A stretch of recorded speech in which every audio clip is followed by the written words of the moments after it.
नमस्कार, मैं हूं संजीत श्रीवास्तव और आप देख रहे हैं नेशनल पॉजिटिव न्यूज़।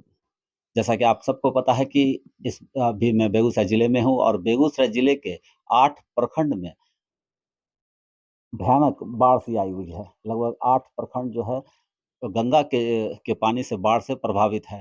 इन एरिया में लगभग 45 से 50 हज़ार की आबादी इस बाढ़ से प्रभावित हुई है।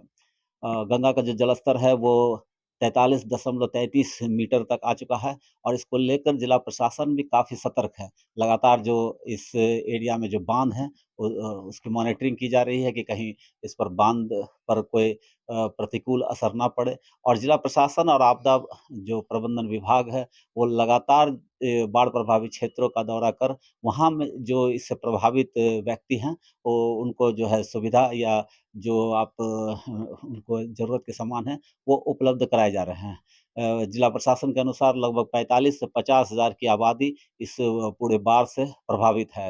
अगर इधर पूरब की तरफ से शुरू करें तो साम्हो, बलिया, शाहपुर कमाल, मटिहानी, बछवाड़ा, तेघड़ा ये सब एरिया जो है बाढ़ से प्रभावित हो चुके हैं। ये इसको लेकर जहाँ नाव की व्यवस्था की गई है, मोटर बोट की व्यवस्था की गई, वहीं 47 कम्युनिटी किचन भी बनाए गए हैं, जहाँ लगभग 40,000 व्यक्ति प्रतिदिन भोजन कर रहे हैं। तो जिला प्रशासन आज डीएम ने इसको लेकर आज एक प्रेस वार्ता की और उन्होंने बाढ़ को लेकर जितनी भी सुविधाएं या आपदा प्रबंधन द्वारा जो बाढ़ पीड़ितों को मुहैया कराए जा रहे हैं उसके बारे में विस्तार से बताया। डीएम ने बताया कि किसी भी तरीका की कोई कैजुअलिटी नहीं हुई होने दी जाएगी, चाहे वो मवेशी की हो, चाहे वो आम आदमी की हो, किसी भी तरीका से कैजुअलिटी नहीं की जाएगी। इसको लेकर एक कंट्रोल रूम भी बनाए गए हैं, जहाँ पर लगातार पूरे बाढ़ क्षेत्र की मॉनिटरिंग की जा रही है। जी देखिए कि जैसा कि आप सब जानते हैं हमारे राज्य सरकार के दिशा निर्देश में माननीय मुख्यमंत्री के दिशा निर्देश में आपदा प्रबंधन विभाग की सुपरविज़न में हम लोगों ने हमारे जिला प्रशासन की पूरी टीम आपदा प्रबंधन के लिए लगी हुई है। उसमें हमारे मुख्यतः 8 जो अंचल हैं, प्रखंड हैं, वो प्रभावित हुए हैं, जो कि 3 अनुमंडल में आते हैं, बलिया, तेघड़ा और सदर में। तो जितने भी हमारे सीओस, बीडीओस गंगा किनारे के प्रखंड अंचल में स्थापित हैं, सारे फील्ड में हैं। हमारा जितना भी वहाँ पर अरेंजमेंट्स हैं, वो जो भी चाहे कि नाव की व्यवस्था हो, वहाँ पे कम्युनिटी सामुदायिक किचन की व्यवस्था हो, और उसके अलावा हमारा पशु चारा या फिर कहीं पर भी सैनिटेशन की व्यवस्था के लिए सारे कंसर्न डिपार्टमेंट्स को आदेश दिया गया है।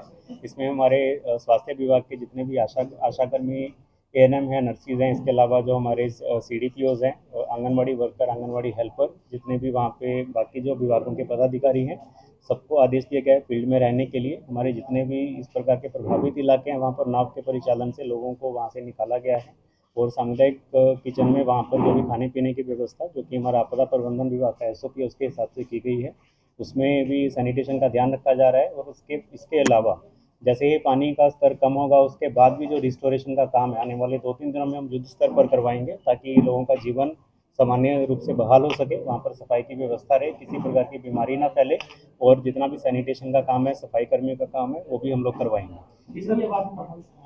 कुल मिलाकर लगभग आप मान सकते हैं कि 75-76 हज़ार के करीब की आबादी प्रभावित है। और इसके लिए हमने 47 सामुदायिक रसोई चलाई हैं, 197 नाव अभी तक चल रही हैं, उसमें 23 सरकारी हैं, 174 174 प्राइवेट नाव हैं। और इसके अलावा हमारे 8 अंचलों में जितने भी वहाँ पे फील्ड ऑफिसर हैं, वो भी बांध के प्रबंधन में भी लगे हुए हैं। जो भी हमारा वहाँ पे बांध बना हुआ है आपदा प्रबंधन का, और जल संसाधन विभाग के जो हमारे पदाधिकारी हैं, वो इसके मैनेजमेंट में लगे हुए हैं। और कहीं कहीं पर भी कोई भी अभी इस प्रकार का इशू नहीं है कि जिसको हम कह सकें कि जिससे कोई ऐसी अवस्था उत्पन्न होगी जिसमें समस्या हो। हमारी पूरी टीम इसके पूरी लगातार मॉनिटरिंग कर रही है, निगरानी बनाए रखा है, और कोई भी इशू इसमें नहीं होने देंगे। सर, कई जगह बाढ़ पीड़ितों का आरोप है कि सही तरीके से कमिटी किचन जो भोजन होना चाहिए उनका सवाल उठा रहे हैं। इसके लिए जहाँ पर भी हमको जो जानकारी मिली है, हमने सारे सी उसको सख्त आदेश दिया है कि उसका जो एसओपी आपदा प्रबंधन विभाग का, उसका पालन करना है। तला हुआ भोजन कम्युनिटी किचन में नहीं देना है, पूरी और आलू की सब्जी ये सब नहीं देना है उनको। वहाँ पे चावल, दाल, ये सारी चीज़ें जो नॉर्मली हम लोग घर पे खाते हैं, वो देना है। इसके अलावा वहाँ पे पत्तल या प्लास्टिक के बर्तन भी नहीं देने हैं, वहाँ पे स्टील के बर्तन देने हैं। ये सारी चीज़ों के लिए बोला गया है। और जो भी लोगों का डिमांड है, चाहे वो पॉलीथीन शीट्स का हो या बाकी चीज़ों का है, वो भी हम लोग मुहैया करवा रहे हैं। और अगर उनका परिचालन में जिस प्रकार की भी वहाँ पे उनको हेल्प चाहिए, नाव की व्यवस्था करवाना है, वो भी करवा रहे हैं। सर नावों के लिए क्या किया जा रहा है? व्यवस्था की जो बात कर रहे हैं और इस बात पीड़ितों का कहना है कि नाव जो चलता है उसमें पैसा लिया जाता है, तो इस तरीके से नाव की सरकारी व्यवस्था नहीं की गई है। नहीं, ऐसा नहीं है, व्यवस्था की गई है, लेकिन कुछ जगह पर यह समझा है, हमको भी पता चला है बछवाड़ा में या शामों में, जैसा कि आप लोग बता रहे हैं, उसमें इमीडिएटली सीओस को बोला गया है कि ऐसा अगर किसी प्रकार से वहाँ पे पैसा लिया जा रहा है लोगों से कि नाव में बैठने के लिए, तो उस पर तुरंत कार्रवाई की जाएगी। और अभी इस प्रकार की कोई घटना हमारे संज्ञान में नहीं है, लेकिन अभी भी अगर ऐसा कहीं पर भी होता है तो उस पर इमीडिएटली देखा जाएगा। शामों में क्या सुविधा है?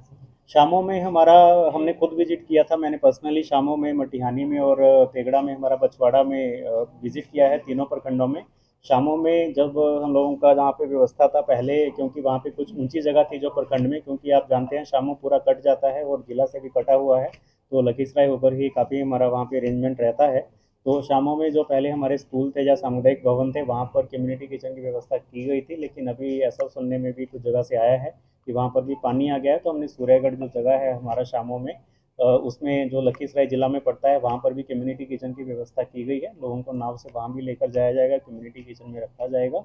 इसके अलावा जैसे ही जल स्तर नीचे होता है तो सबको रिस्टोर भी इमीडिएटली किया जाएगा। पशुओं को लेकर हमारे पशुपालन पदाधिकारी को आदेश दिया गया है कि पशु चारा का जो भी डिमांड कहीं से भी आता है तो उसको ध्यान में रखना है, उसको मुहैया करवाना है। हमने अभी तक यही सबको आदेश दिया है कि किसी प्रकार की कैजुअलिटी, चाहे वो मवेशी हैं, चाहे वो ह्यूमन लाइफ का, नहीं होने देना है, कहीं पर भी इस प्रकार की घटना नहीं होनी चाहिए। और अभी तक मवेशियों को लेकर कोई ज़्यादा समस्या नहीं उत्पन्न हुआ है, लेकिन पशु चारा का जहाँ से भी डिमांड आता है हम लोग मुहैया करवाएंगे।